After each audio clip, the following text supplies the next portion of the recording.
authority, Bishop John Miller of Christ Church, please come forward and lead us in the invocation.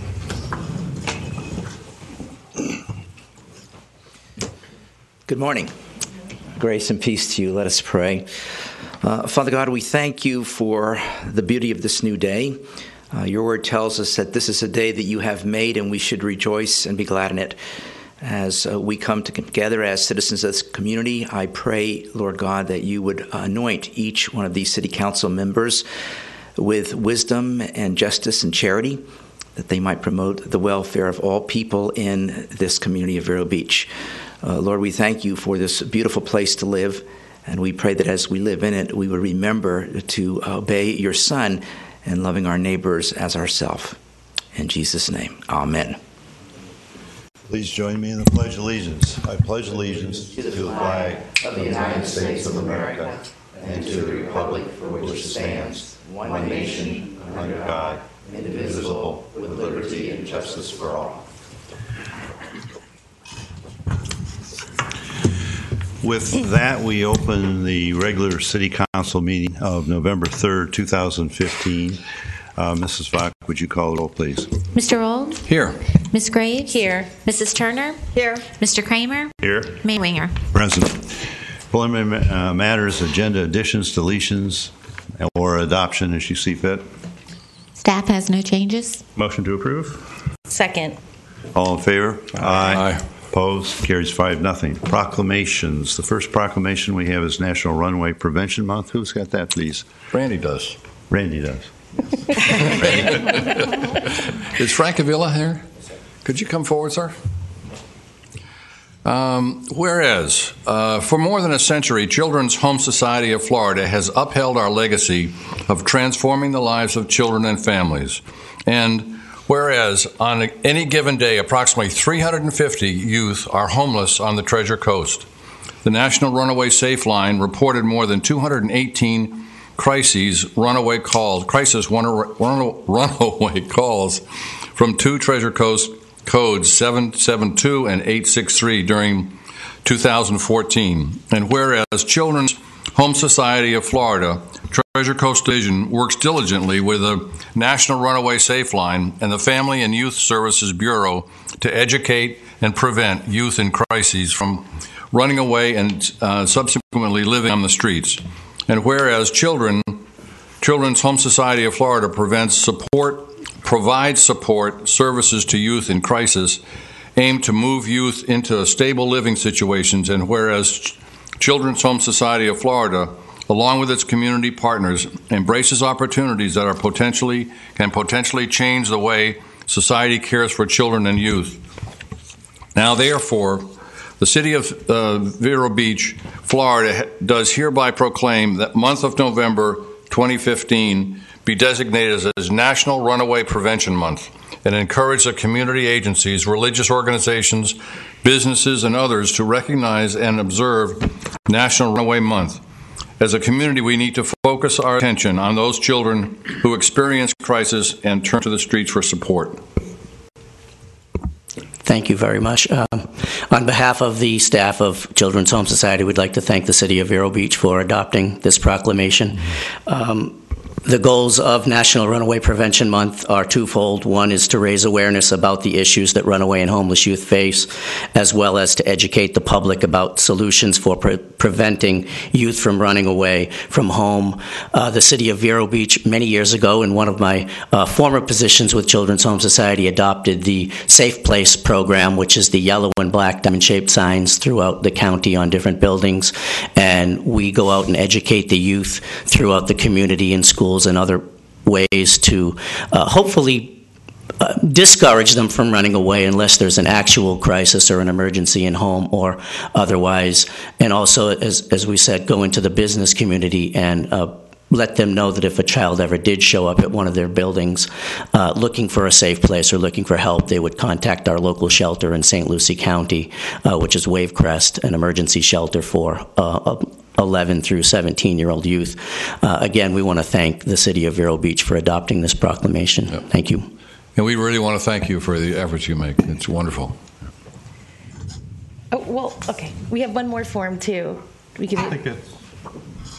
Frank, yeah, it's the Children's Home Society. I have for Adoption Yes. Month. Okay, great. So, whereas for more than a century, Children's Home Society of Florida has upheld our legacy of transforming the lives of children and families, and on any given day, approximately 125 to 175 children are awaiting adoptions on the Treasure Coast.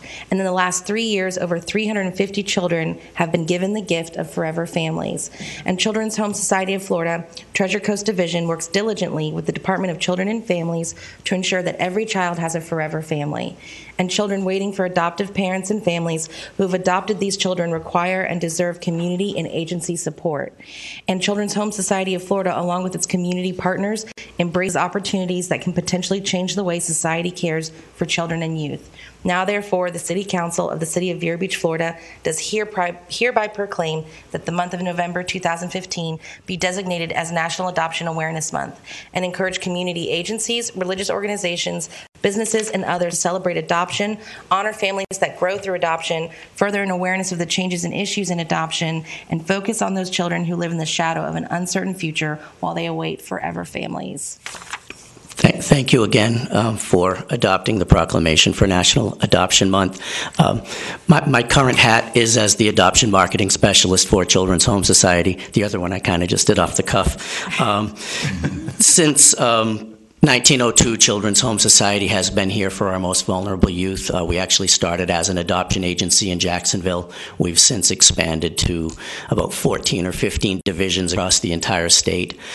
We'd like to recognize our adoption services team, which last fiscal year helped to finalize 158 adoption of children in foster care across the four-county area. This year, our adoption goal is 123. We are currently somewhere in the low 40s, and we expect to have about 25 adoptions finalized during the month of November across our four-county area, putting us well on target for our goal. Two other things very, very quickly. Our Heart Gallery, which is our photographic exhibit of children in the foster care system that we try to find adoptive homes for, is currently on display up here in Indian River County at the County Commission Building B. So if you have a chance to visit it over the next couple of weeks, I'm sure it will be there for another 2 or 3 weeks, I believe. And lastly, November 21st will be National Adoption Day. We will be holding our National Adoption Day celebration at Langford Park in Jensen Beach from 10 to 1 p.m. It is a celebration to honor all of our families that have adopted. It's also to raise awareness, so the public and the community is invited to attend. It's a free picnic-style type event with live entertainment, guest speakers, vendor booths, etc. So I would invite anyone in attendance or otherwise to come and join us. So thanks again very much. Thank you. Thank you.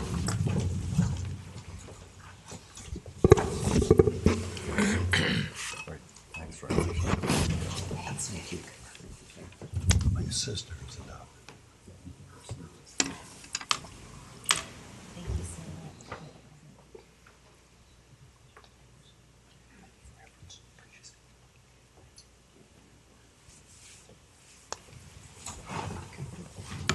All right, Doe, would you come forward, please?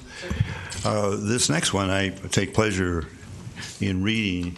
I'm an Army veteran, and I'll read it as follows.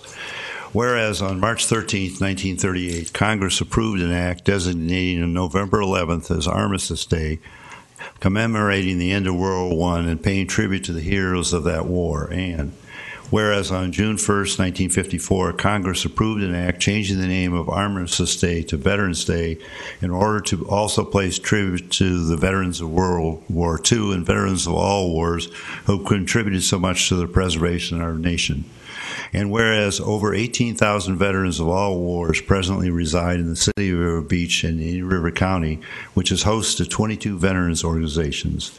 And whereas veterans residing in Vero Beach and Indian River County individually and collectively as members of veterans organizations contribute in many ways to the welfare and betterment of the social, cultural, and economic life of Vero Beach and Indian River County. And whereas the Indian River County Veterans Council, consisting of representatives from more than 20 city and county veterans organizations, annually observes Veterans Day as well as all observation days by holding ceremonies at Veterans Memorial Island Sanctuary in Vero Beach. And whereas the city of Vero Beach and some of its prominent citizens of the past and present have established Veterans Memorial Island Sanctuary as a place to commemorate and pay tribute to veterans of all wars, and whereas the City Council of the City of Vero Beach maintains, improves, and makes Veterans Memorial Island Sanctuary one of the finest veterans landmarks in the United States that pays tribute to all veterans that have served our country.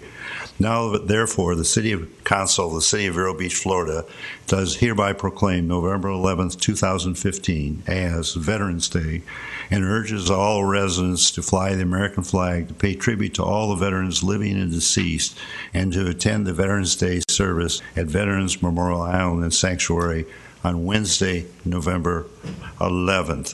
What time is that, Doy, in your presentation? Tell us. 08:45, sir. So we've got, 8:45 a.m. For everyone aside from the veterans. But we're really looking forward to this. This is going to be an exciting. It's going to be an exciting one. We've got Lieutenant General James Johnson, who's going to be there. He's dedicated. He's a 3-star, dedicated his whole life to making sure the men and women of the armed forces are the most prepared they could be for those combat operations. So he'll have some very interesting things to say. Additionally, we've got let's see, I've got to make sure I get this right. Master Chief Petty Officer of the Coast Guard, Skip Bowen, Charles Skip Bowen. He's the 10th Master Chief Petty Officer of the entire Coast Guard. So that's the top senior enlisted official, and he's actually a Sebastian resident. So he's here with us in the county. So we're excited that he's going to be speaking as well. I did want to take the opportunity just to thank the city of Vero Beach and all the amazing people we have representing us, our council members and our mayor. I think Bishop Miller's prayer was very good. He prayed for guidance for the leadership of this city, and I really do feel that you're doing such a fantastic job. And from the veterans' perspective, you're looking out for the local veterans every day through referrals, veterans in need, referring volunteers to us, participation in all of our events, and all that support we get with the Veterans Memorial Island Sanctuary is really excellent. So I'm very proud to be here in front of you, and I'm very proud to be a part of the city of Vero Beach. Thank you again. I hope to see you all there, and the public is absolutely welcome. That's 8:45 a.m. Wednesday, November 11th. And that's your Veterans Day. It's your opportunity to honor the veterans, both the veterans of the past and the veterans who are currently serving. So it's very important that we remember all the sacrifices that they've made for us. So. Dorian, I just want to congratulate you on the great success of Operation Laughter. I understand that you have over 100 tickets for God, and this was a very creative reach out to all our younger veterans. Thank you so much, Councilmember Turner. We're really excited. Operation Enduring Laughter is our way to give back to the veterans who the younger generation veterans, my generation, and believe it or not, even younger than me. We keep coming. Anyway, working with Riverside Theater, you get free tickets to a comedy show, just an opportunity to relax and have a good time. That camaraderie and social support is very important. So thank you for that mention. Certainly. Come forward. Right, thanks. Yep. I'm on vacation. Sorry.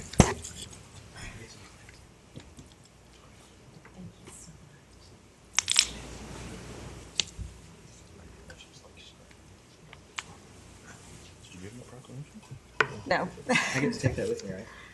It's right under your calendar date. Thank you. Okay, it looks like I've got the National Hunger and Homeless Awareness Week. Cindy and Kim.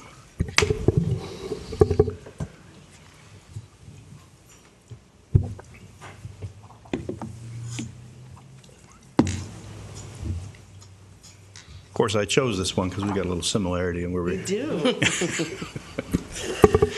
All right, the proclamation states that whereas the Homeless Family Center of Indian River County has provided emergency shelter, food, clothing, hygiene, counseling, and employment assistance for homeless families, and despite Indian River County's boasting of one of the highest per capita passive incomes nationwide, the average working poor income of Indian River County is $650 per month. And 100% of the homeless people that were served in the program offered by the Homeless Family Center were families with children. And the Homeless Family Center, in cooperation with Camp Haven, St. Vincent de Paul, Harvest Food Outreach, VNA, Women's Refuge, Salvation Army, and Epic Missions, as part of the National Hunger and Homeless Awareness Week, desire to raise awareness of this issue and its severity in our county. Now, therefore, the City Council of Vero Beach, Florida, does hereby recognize the week of November 14th through November 22nd, 2015, as National Hunger and Homeless Awareness Week in the City of Vero Beach, and encourages all citizens to continue with its area of legacy and banding together to meet the needs of our communities in awareness, generosity, and the determination to find solutions by giving ourselves to those less fortunate in a way that no government or institution by itself can. Thank you. My name is Mary Ellen McGuire, and I'm the Executive Director of the Homeless Family Center. I am pleased to announce today that because of the support that we have gotten from the community, with much thought, we are now going to name ourselves the Hope for Family Center, because it is that hope that makes families really get ahead. This past year, we served over 100 families. Our families come in, they are working poor. Many come in with jobs. And we find that we have partnered with Whole Health Family to do medical and college classes, that they really get inspired to move forward. I pinch myself because I get to go to work with some of the most inspirational and motivational people in this community. I invite you all to come to the center, take a walk around, meet the people that we're serving, and thank you very much for providing this kind of support for Hunger and Homeless Awareness Week. If somebody's going to get in touch with you guys to volunteer or to give, how would they do that? They call the center, and we meet with them to find a good fit, because we have people, a lot of people volunteer for our children's program, because on average we have 50 to 60 children living at the center. Then we also have business people who come in and mentor our adults on how to keep a job and stay with a job and interview a job. We also have our thrift store when we do volunteers there as well. What's your phone number? Our phone I'm going to give is 772-360-9275, and that will be a direct line, and we'll be able to get you. Yeah, and the reason we do this, this is a wonderful opportunity to get your message out to the people, and if they want to get in touch with you, we'd like to encourage that. So I'm trying to pull that out. Yeah, I'm sorry. Absolutely. And also, you can go online at the homelessfamilycenter.com, and they have the volunteer information and packets, and you can connect. So I want to thank the City of Vero Beach, because it's so important for this awareness, because we have families who live in cars, and everybody thinks, the roof is so important, but that floor is so important as well, right? People need to get up in the morning, babies need to crawl. And so thank you again so much for your help, and all our partners from the Salvation Army to Harvest. We all appreciate this. Thank you.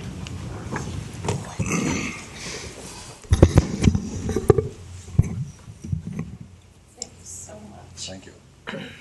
Thank you.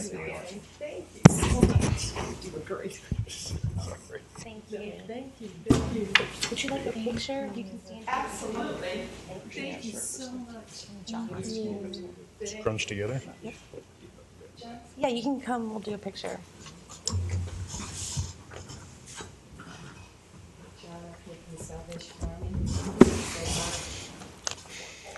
See you need to come rain soon.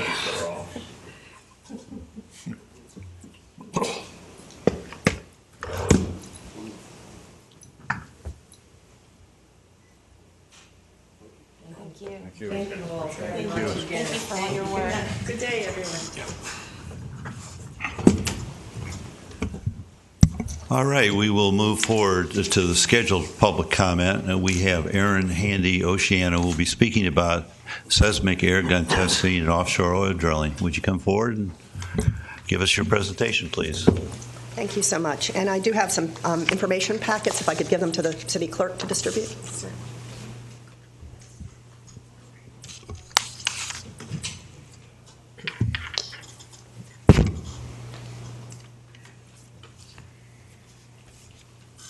and thank you for giving me the opportunity to come to Vero Beach. I had the privilege of staying at one of your locally owned hotels last night and eating at one of your locally owned restaurants and running at dawn on your beautiful local beach, which was absolutely beautiful and just reminded me that I don't come to this part of Florida often enough. I'm from Jacksonville Beach.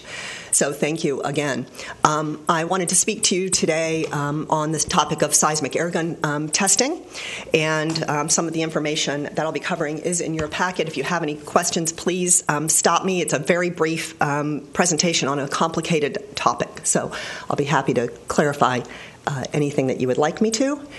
And let me just stop and say that the picture you're looking at was taken off the coast of Melbourne. That's a North Atlantic right whale and her calf. And in fact, they are migrating right now from the northern Atlantic coast down to the coast of Florida, where they give birth to their calves in the spring. And the north coast of Florida and south coast of Georgia is the only known calving ground of the North Atlantic right whale.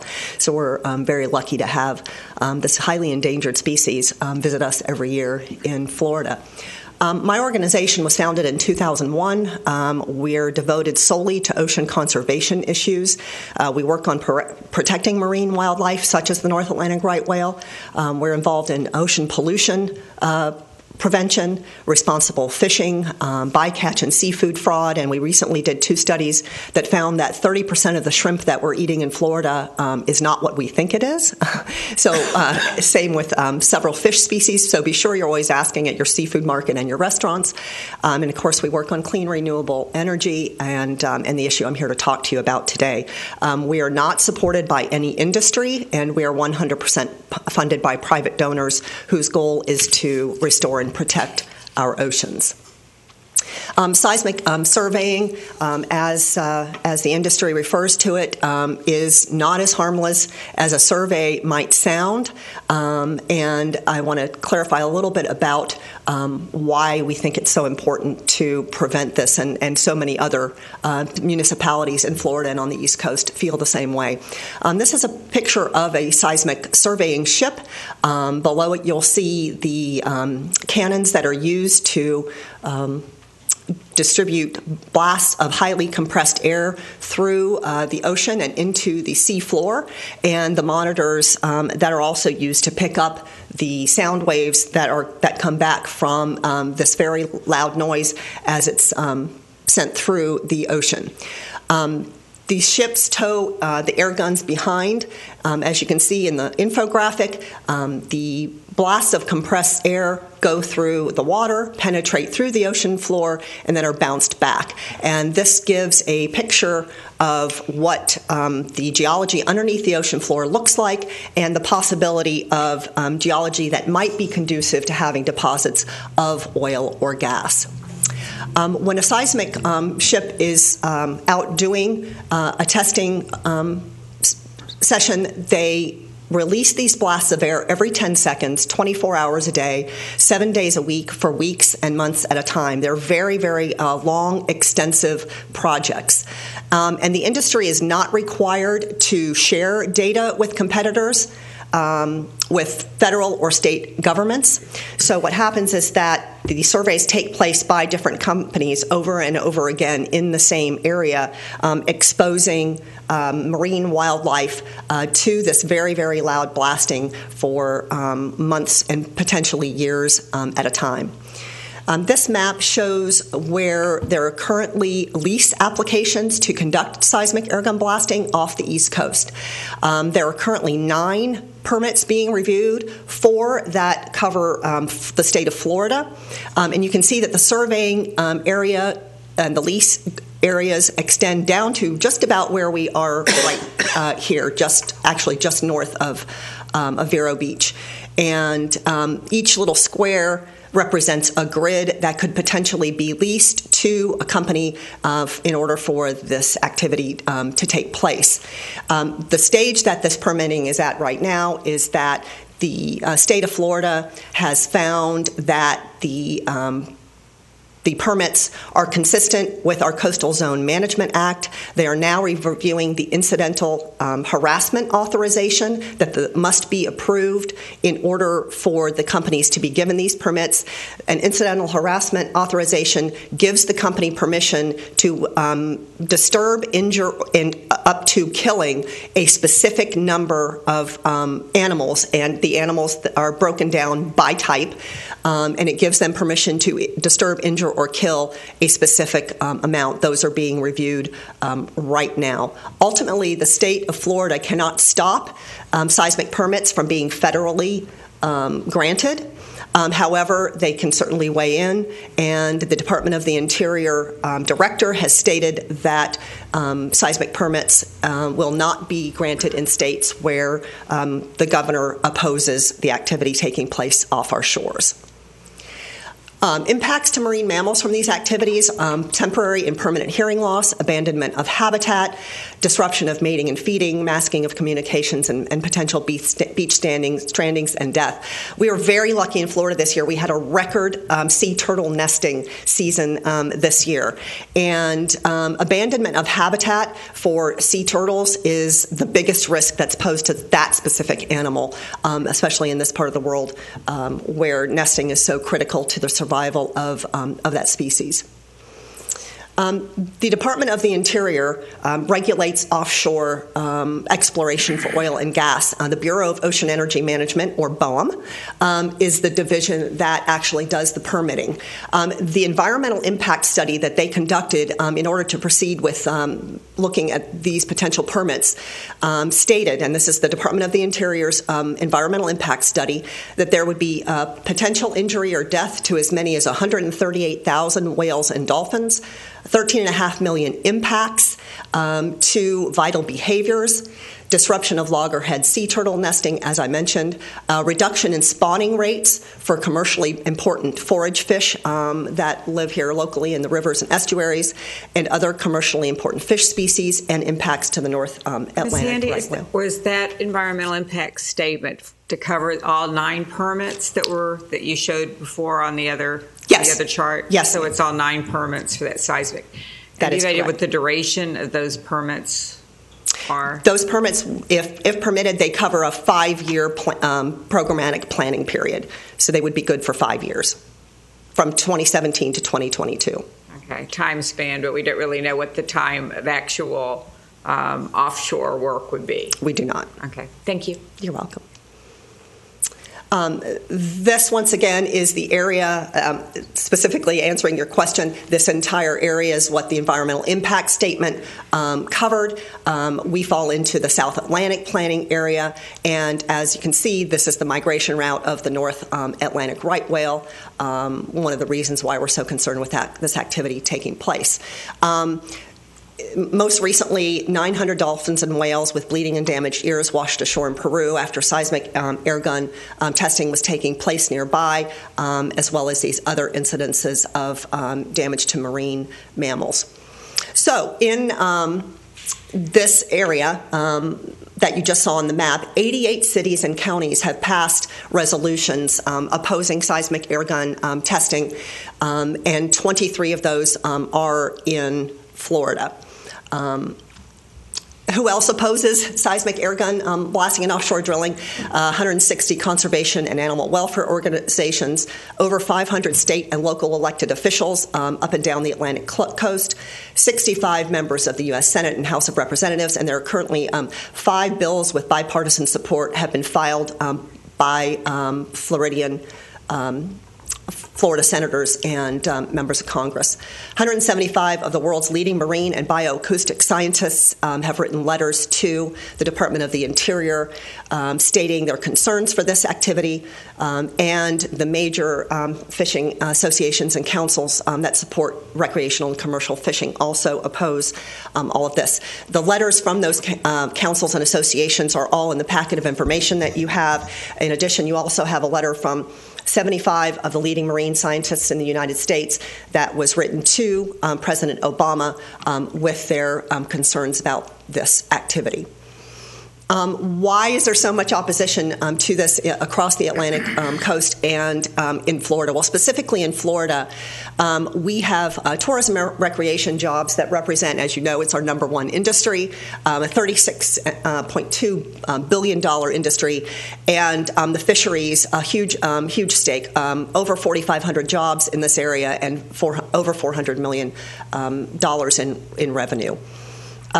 We have over 20 fishing communities in this area in Florida that would be at risk for potentially reduced catch rates of 40 to 80% due to the impacts to forage fish and other spawning fish that are important to commercial and recreational fishing. The Florida Department of Environmental Protection has asked that seismic air gun permits not be issued off the coast of Florida, and as you can see, in the copy of this letter is in the packet of information that you have. The state recommended that any permitting not take place due to the lack of information about impacts to marine mammals and other marine wildlife. That's pretty much my presentation. As I said, it's very topside. You have more detailed information in the packets that you have, and if you have any questions, I'd be happy to answer them. The impact study seems to show an impact on a lot of different animals in lots of different ways. Is that within the harassment levels that they're recommending, or is that way outside of it? That would be way outside the harassment levels that would probably be acceptable in the incidental harassment authorizations. And obviously, that environmental impact study would be taken into consideration before the IHA, let's call them, would be done in order for a permit to proceed. One of the things that the scientists are extremely concerned about, and you'll see this in the letter that's included in the packet, is that the environmental impact statement in their opinion, did not use the most recent and best available science, and they are requesting that the environmental impact statement be reviewed and updated because they feel that it underestimates. So even at 138,000 and 13.5 million possible disturbances to marine wildlife, the scientists feel that that's still an underestimation.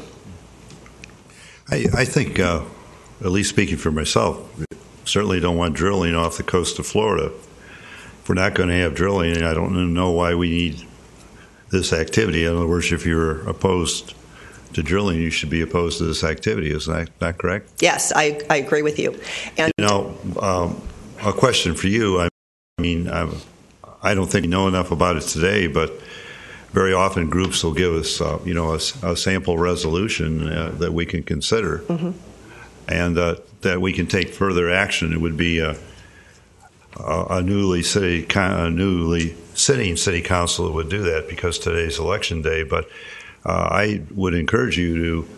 You said I think the 23 cities in Florida have something out there. If you'd provide that for our city clerk or city attorney, I think it could be of interest. Yes, absolutely. That's my opinion. I don't know what others think. I'd agree. Good idea. Yeah, I have many examples, and because really the potential permitting area falls really we're kind of at the cutoff right here. Most of the cities that this could potentially take place off their coasts have already passed resolutions just to the north of us, so I have plenty of examples of that, and I certainly appreciate that, and I hope that the city of Vero Beach will join your neighbors in opposing this activity and protecting your beautiful coast that I had the pleasure of spending the morning on. We'll look forward to you providing that information, and I guess that should come forward from the city attorney at a later date. Just if you could provide a sample of what you'd like the council to consider. I absolutely will. Thank you so much for your time. Thank you very much. Ms. Hand. All right, that's all the scheduled public comment. Now I open it to general public comment. Who would like to come forward? Goodness gracious. Don't Nobody race. coming forward? You want me to do something? Well, that's unusual. Okay, I close public comment. That brings us to the consent agenda. Would any member of council like to pull an item, or is there any public comment? We'll do the pulling first. I just have a quick question on item, Mr. Mayor. On item H. Go ahead and ask your question. if you like. In that contract, it appears that we're paying just on a per service or a measured basis. This is the wastewater biosolids dewatering. Yes, ma'am. I know we'll have our new system in place in May of 2016, or at least that's the schedule. We have provisions to terminate this, or that we don't incur any more costs with that new contract? Yes, ma'am. As a matter of fact, this only is the extension of 1 year. Yeah. And so we will have to revisit it going into those last few months. And the operator does know that we would be getting out of that contract. So, and so we do have termination clauses in here as well. Okay, just to make sure we didn't get any penalty or extra costs. No, we have that pretty well. With that said, Well, before we do that, is there any public comment on anything? This is items 3A through 3H. All right, seeing none. Go ahead, Mrs. Turner. I move for approval of the consent agenda. Second. All right, this is a voice vote. All in favor? Aye. Opposed? It passes 5-0.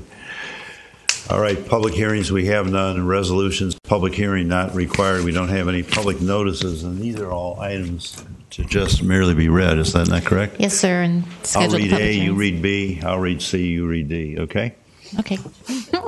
Okay, item 6A is a quasi-judicial hearing. Public hearing will be held on November 17, 2015. An ordinance of the City of Vero Beach, Florida, requested by Camp Haven Incorporated, amending the official zoning map by changing the zoning district designation of C1B, General Commercial Trades and Service District, to C1, Highway-Oriented Commercial District, for property located at 3256 U.S. Highway Number 1 in the R.D. Carter subdivision, containing 0.95 of an acre, more or less, providing for an effective date. This is requested by the Planning and Zoning Director, Ms. Fockby.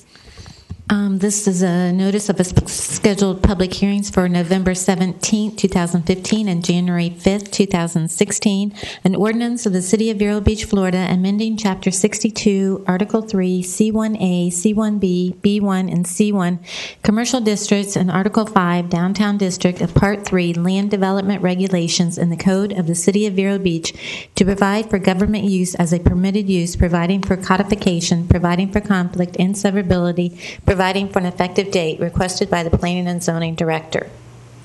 That brings us to C. Could we back up just a second? Yes, Tammy, sir. You said January 5th. Right, there was a correction on the agenda. Oh, okay.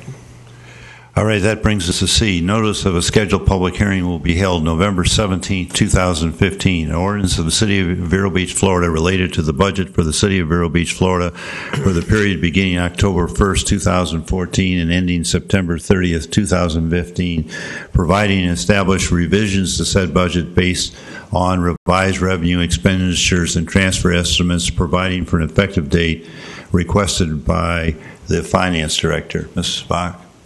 And this ordinance... Excuse me just a minute so I can comment on that. Before it comes back to the council for that public hearing, it'll go into the Finance Commission. So you'll have a recommendation from the Finance Commission upon the public hearing. Very good comment. Thank you, Jim. And this ordinance is scheduled for a public hearing for November 17, 2015. An ordinance of the City of Vero Beach, Florida, abandoning the 10-foot alley line and adjacent to and between lots 14 and 15, Block 35, map of the town of Indian River, original town, as recorded in Plat Book 2, page 12 of the Public Records of St. Lucie County, Florida. Said lands lying and being in Indian River County, Florida, retaining a utility easement, providing for conflict and severability, providing for an effective date, requested by the Public Works Director. That moves us on to 7 city clerk matters, Mrs. Bach. It has been customary in previous years to cancel our second meeting in December because of the holidays, so I'm just bringing this forth to see if council would like to do that this year. That falls on December 15th. What's your pleasure? I'd be fine with it. Fine with it? Yeah. Sounds great. I move to cancel that meeting. Second. All in favor? Aye. Opposed? Passes 5-0. Mrs. Bach, while I've got you, we will have a new city council starting on the 16th of November, but I think it might be of interest to where we have commission vacancies, if you have those in front of you. We actually have quite a number of vacancies. We have code enforcement. We have 2 full-time positions and 2 alternate positions. On our Historic Preservation Commission, we have 2 alternate positions. On our Architectural Review Commission, we have 1 alternate position open, and I'm just trying to... our Tree Commission, there is 1 alternate position open. And on our Economic Development Council, we have actually 1 full-time position and 2 alternate positions open on those. So we do have quite a number of positions open on our boards, and would love to have some volunteers serve on those positions. And also on November 17th, it really would be there are some obligatory commissions that have to be filled that the county has asked that will have to be dealt with at that time by the new city council. Yes, sir. I will bring those to you at your November 16th meeting for you to look forward, and you can let me know if you, and I'll actually give it to you early. You can let me know if those are the boards that you continually want to serve on, or if you decide you want to serve on a different one. If you could give us a list ahead of time, that'd be great. Yeah. The memo would be... All right, city managers matters. Jim? A couple items. One is the award bid for the contractor for the airport terminal modifications. We apologize. You just received those today because of the bid requirements that we went through in order to meet the scheduling for Elite to start the airline activity. The airport manager is here for any comments or questions. We are recommending the low bidder for the bids that were received. And that low bid was $168,171. But if you'll look on the last page, Eric has tried to give you the full gamut of what the overall cost is going to be when it's all said and done in order to accommodate the airline. Does anyone have any comments, or is there general consensus, or what is needed, please? We'd like you to award the bid. Comments, because I know it's been a rush to get this service, but I think having Elite starting in December the 10th would be terrific. It'd be a wonderful asset for the community, and I certainly support that effort. Motion to approve. Second. All in favor? Aye. Opposed? Passed 5-0. Thank you. You want to say something anyway, Aaron? Thanks for all your work in a short time. Jim always does such a great job. But I do want to thank all the city staff that supported us to get to this point. We had just everybody really banded together, finance, purchasing department, everyone, and I do want to thank everyone for doing that. We've got a rush job, and we're working ahead, and thank you all for your support. Yeah. This will include the dollar amounts that were in that second number that I just passed out, that, as Jim mentioned, with the low bidder, and also the proposed budget amendment that's coming up, $350,000. Thank you. Great. Thank you. Thank you, Eric. Also, just to comment, Eric and I did go up to Portland, Maine to visit their corporate offices and meet some of the people who will be working to run the airline and have communications out of for Vero Beach. It was very interesting. They are a very small airline. They are an upstart in the commercial activity that we're venturing with them on. But we were fortunate enough to be there at the Portland airport where they had a press conference for a new flight from Portland to Melbourne that Correct. They were promoting. And it just, it just feels better when you can actually see that people actually have offices, computers, people know what they're doing, and their staff was very impressive. Yeah. But again, it's a beginning. We're sort of in this as partners, and hopefully we'll be able to pull this off for the benefit of our community. And they tell me the bookings are really doing well, both on the Portland to Melbourne route and the Newark to Vero Beach route. Apparently people want to start coming south for the winter, so it's looking good. Good. Glad welcome them. Thank you. Jim? The other issue is the discussion of the firing range. What we want to do is sort of follow up on the discussions we had during the budget process, because, as you know, you asked the chief to go out and get some comments from the adjoining police departments in our community. We have provided those letters of support. The chief is here, but just for a reminder, we have budgeted $50,000 in this year's budget in order to try to remove some of the lead.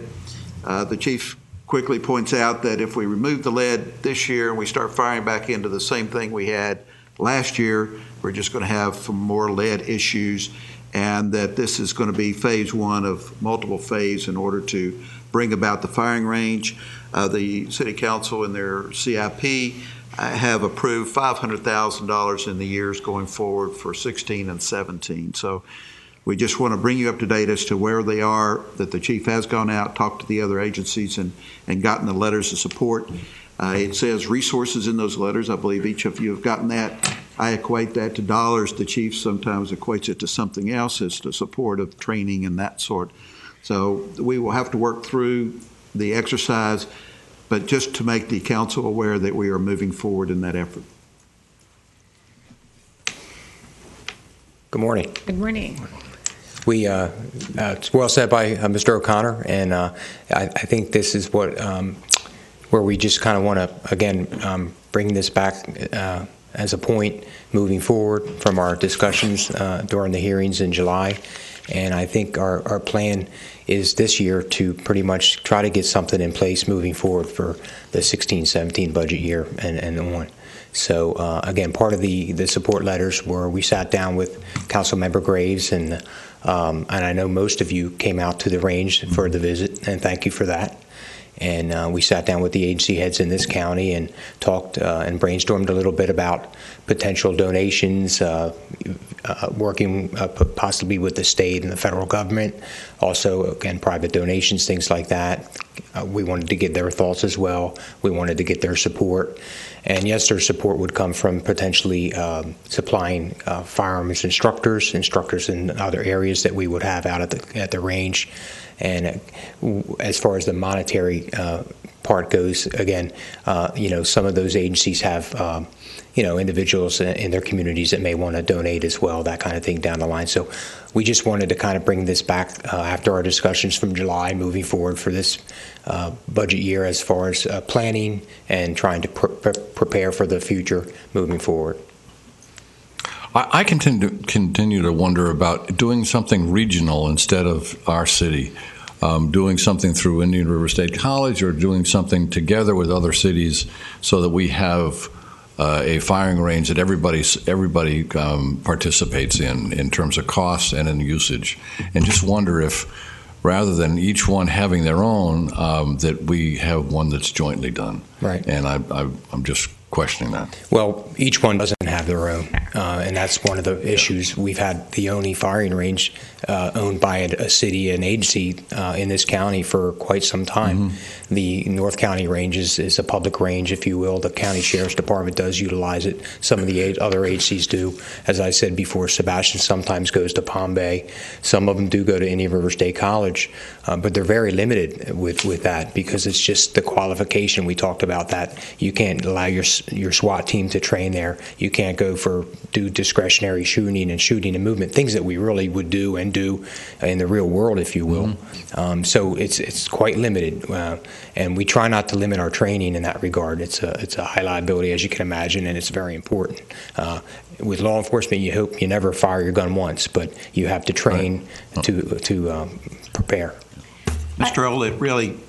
I think what we're trying to do is this will become a regional, have Vero Beach on it, but it'll be used regionally, and so to try to accomplish your goal is what our efforts are. And I have to say that attending that meeting with the head of every law enforcement agency in the county participating and talking about training together and utilizing officers, example, training officers from the shores to come and train City of Vero Beach officers and vice versa. You create a nice camaraderie and cross-training because a lot of our officers, the county and the city bleeds together and respond to the same issues, and it was really great just to see the talking going on between the agencies and the commitment to serving the community as a whole altogether. Right, and don't forget the public aspect with some of our gun safety courses that we want to have as well, and concealed firearm type courses, things like that for the public that can come and utilize our facility.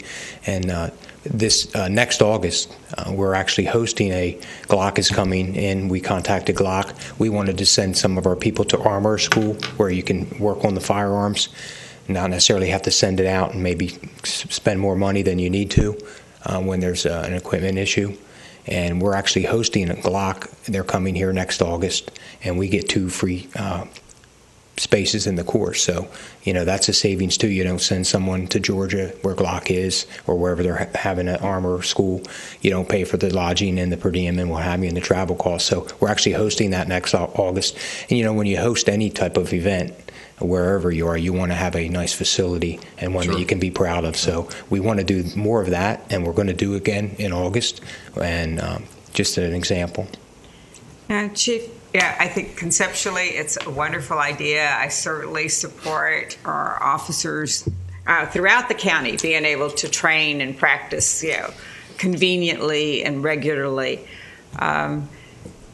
City of Vero Beach does have this facility, so we have that asset. My sticking point is that we're asking the 15,000 City of Vero Beach taxpayers to pay for a facility that's going to be utilized by the whole county and benefited the whole county. Right. So if we could work out something that we're in the city, our taxpayers aren't putting in $1 million to redo this facility and pay all the maintenance on it. If we can find some kind of sharing with these other groups, I think it has great value. Well, again, this is just to kind of remind everyone that we're still here and we're still wanting to move forward with the range, with the support letters that we just recently received. And again, this year we're going to spend and take a lot of time looking into potential proceeds from the state and the federal level and even private donations. Yeah. And honestly, I think we can make it happen in one way, shape, or form. Great. Thank you. Thank you. It is all good efforts. We uncovered a couple of things. One is that the firing range is not permitted in our comprehensive plan, so we're in the process of filing with the state, even though it's been there for. And the chief contends it's grandfathered in. Tim says illegal uses are not grandfathered in. So we're going to be getting the paperwork as we go through this exercise as well. It's just for the last 30 to 40 years, it's been grandfathered. It's time to clean up that comprehensive plan. I'm glad at least that up. That well, and I know we're going to have a new council here. I guess after today. It does kind of concern me that we're going to spend $50,000 to mine lead and then have to turn around and do it again. Well, we're not. That's the thing. That was set there, and it may not be spent this year. It has to be the lead has to come out right as you're getting ready to start a project. So until we do that, we won't mine the berm, if you will. Well, I would certainly like to see this project move forward, and I'd like to be supportive of it, especially since you've got all the other agencies involved. I think it's going to be a good thing. Well, again, this year we're going to really put our heads together, and we're going to reach out, and we're going to look for support, and we're going to work together. And I'll gladly keep you updated through the year as we move into the next fiscal year. Wonderful. Thanks again. All right, further matters for the city manager, please. I have I'll beat you to the punch. Okay. I have a question. I've been randomly talking to people in the city, and they are confused about why they don't have garbage cans. I've been explaining that we're not part of that debacle. We keep our trash cans as is. That is correct. Our service stayed as is, with the only exception that you receive the large recycling can. We do not have a waste management contract. We do that ourselves in-house. So garbage days stay the same? Garbage days stay the same. Garbage service stays the same. Whatever you were doing before, don't move your can, whatever the activity is, and we are not delivering garbage cans. Okay, great. Thank you. Well, one comment on that, Monty interceded on half of the good folks on 28th and 29th Avenue who had tried everything in the world to get a container, and he was actually able the next day to have Waste Management deliver a container. It fell out of the world, and there they were. There were no containers, and no one would answer the phone. And those are recycling containers. Yeah, the recycling. Not to be confused. Yeah, the recycling, the big blue containers. They couldn't get them. That's right. Well, the trash cans are even bigger. So your city at work got it for them. Also, just a comment, we met yesterday with the state and also with our consultant, Sarah, to look at the diesel plant and to go over the phase 2 that was done by our tenants at the site. And it appears that there's nothing that they see as insurmountable there, and that would be working. We should have occupancy ourselves of the building. I'm being told their keys are supposed to come tomorrow, on Thursday, but it may be another week, but we're still working through the timeline of all that exercise. But the diesel plant will become, the cities will be the occupants, My recommendation, as I've said many times, is that we do an RFP. You'll have to declare it surplus. We'll go through that process. Then we'll do an RFP for proposals. I have been contacted by no less than 4 different enterprises that are very interested in doing something with that diesel plant. I have told them that from my perspective and my recommendation to City Council, there'll be 2 primary issues that we'll be reviewing these under.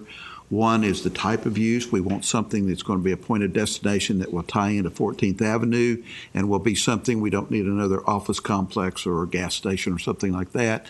And the second thing, of course, will be the bid price. We have an appraisal of $500,000, and those 2 primary issues will be what we will take under consideration with any request for proposals that are submitted. But I still feel pretty good about it in the fact that the people are showing interest. Until they write the check, I guess I can't feel totally good about it. Anything further for Jim? Well, we'll move on to Wayne. Anything for the city attorney? I don't have anything to add unless someone has an inquiry. Seeing nothing, city council matters, there's nothing on the agenda. You certainly bring something up if you like.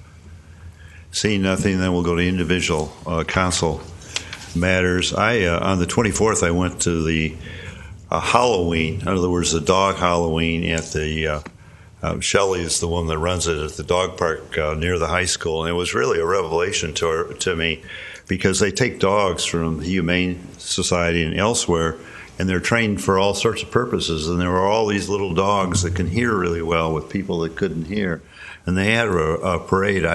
I would imagine 70 or 80 dogs, everything from seeing-eye dogs to, dogs that give support.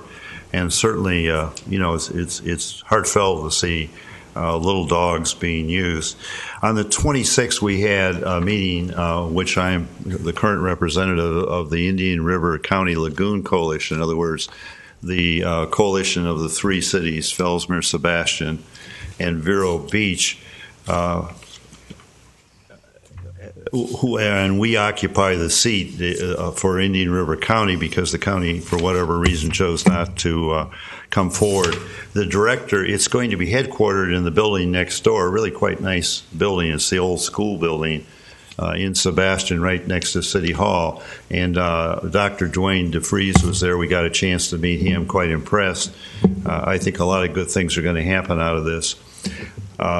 We were privileged to have Bill Messerschmidt make a presentation on the I guess there are 3 projects we have in the older part of the city in McKenish to do something about lateral E. We have in the roundest terms between the 3, $500,000 that we have to, in roundest terms, match.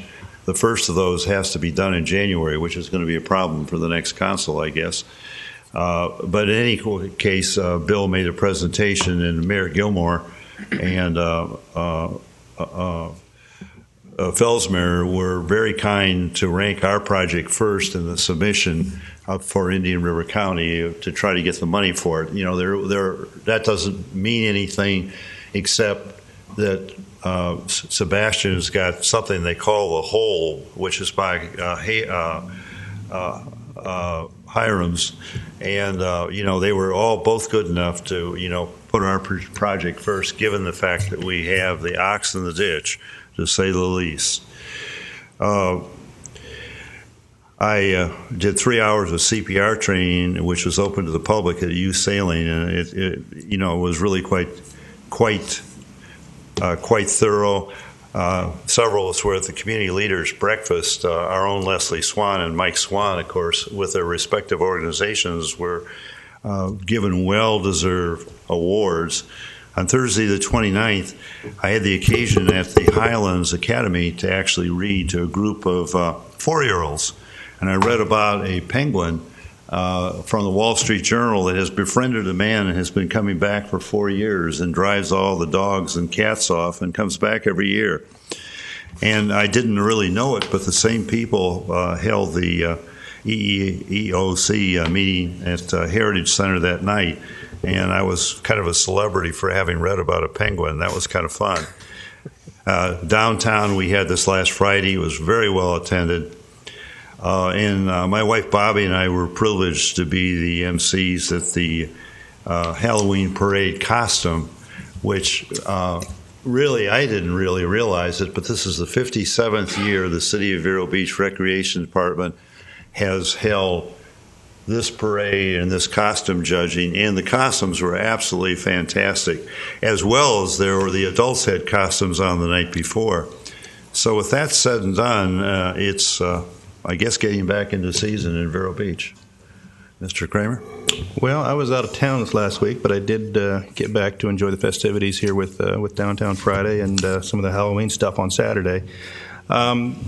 I'll make it fairly quick. I did, have some contact with Penny Chandler with the Indian River County Chamber of Commerce, and we're going ahead and having workshops with in dealing with the land there on 16th and Indian River Boulevard, the old postal annex land.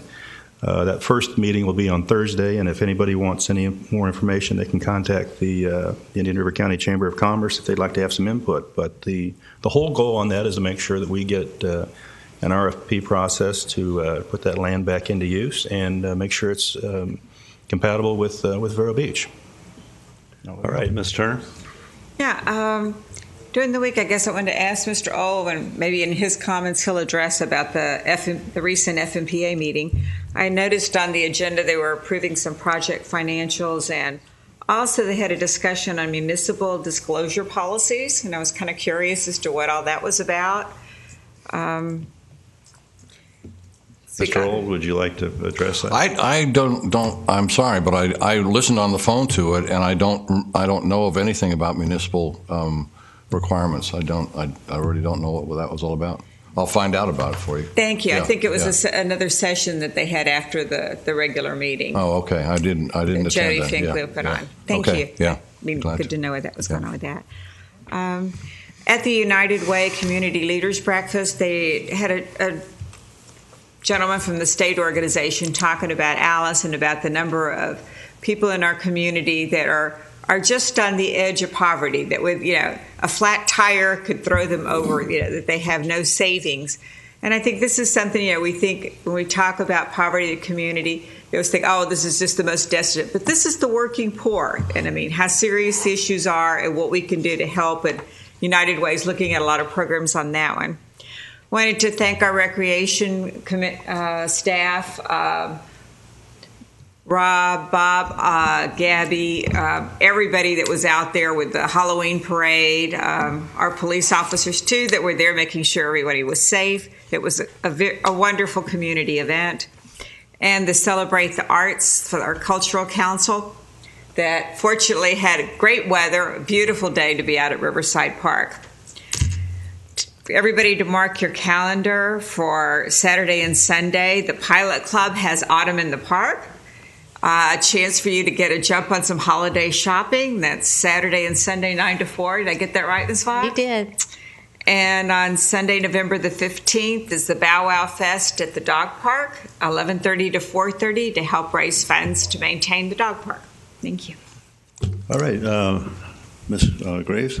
You touched on a lot of the events that I attended. I was happy to see all of you there, and I would agree with Ms. Turner. The Alice Report is a really interesting read. I think it puts a new lens on our county. Absolutely. And also what Lars, the representative for the Alice Report for the United Way, was speaking about as far as meeting businesses and giving them opportunities that are not cost prohibitive to help their employees. So I think it'll be really interesting to see where that goes from here. I was lucky enough to get to judge at the Halloween costume, although I think I would rather MC because it's really hard to pick between all those kids. But it was fantastic, and people put a lot of effort and energy into these costumes. So that was great. And I just wanted to say that it has been a pleasure to serve with all of you, and I'm very proud of my city and the staff that we have here, and it's been an honor to represent Vero Beach, and I may or may not see you next time. Mr. Old. One thing that I forwarded to everybody on the council and the utilities commission was an ask for a show of interest in FMPA's new solar ideas. They're considering setting up a solar farm and asking for FMPA members who might want to be participants and a show of interest. Whether we show interest or not, I think it's something we really want to follow, but let's let the Utility Commission and then us discuss it and just see what we want to do with it. Okay? That's all I got. All right. I participated in the Halloween thing too, and I thought that was fun, although no one recognized me. Yeah, you scared you were going incognito, Mr. O. Yeah, you scared the living daylights out of me. I just turned around and he was right there. I asked Mr. Old what he was, and he was certainly ugly, but he could not. There was no better description than that. I think it was great that you jumped into the spirit of the holiday, Mr. O. It was definitely came in costume to join the parade. Definitely fun. Do we have a motion to adjourn? So moved. We're adjourned. Hey.